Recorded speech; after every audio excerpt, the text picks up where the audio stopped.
You are listening to the ERP, Organizational Change Journal, a podcast brought to you by Nestell Associates. So, David, I'd like to dive a little bit into the culture piece of this. And I know in your book, you certainly you touch on culture.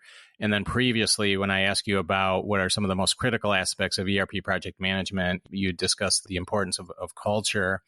But you also state on your website, just to share with the listeners really quick, you share that, quote, ERP is more about people and outcomes than it is about technology. So I know, David, this is a loaded question, but what role does the overall corporate culture play in ERP organizational change and why? Can maybe just kind of peel that onion back a little bit more for us? Sure, no problem. I think as I outlined before, I think it's critical. It's everything. Irrespective of the capability of the client's people or the software vendors team that they bring on the project for you, if the right culture is not in place, then there's a significantly higher risk that it's going to go off the rails. And you'll end up with each side blaming each other for the failure or things going wrong. And in its extreme, I think we've all seen, litigation. So, for example, internal politics within an organization plays a huge role, as is that open communication piece that I mentioned before and the culture of accountability.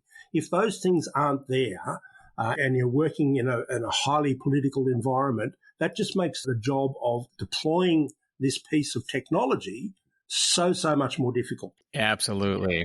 I think with the organizational culture, and to me, there's a direct link.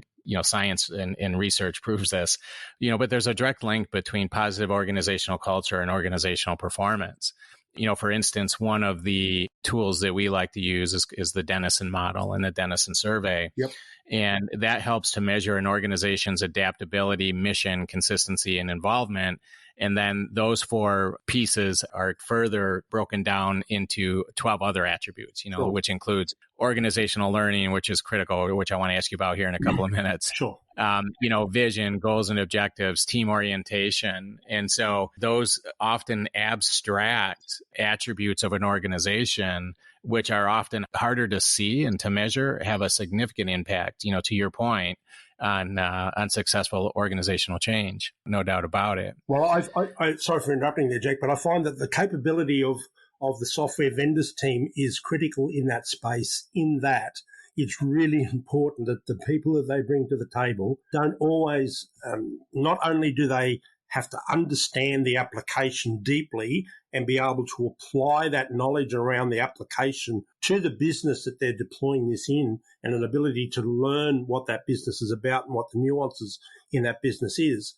While that's important, I think the most important piece is their ability to be able to build a strong relationship. And I have a very strong focus on relationship in the selection processes that I run. Yes, the business requirements and the functional fit of the software is important, but I think that ability around a cultural alignment and relationship between the software vendor and the potential client is as important.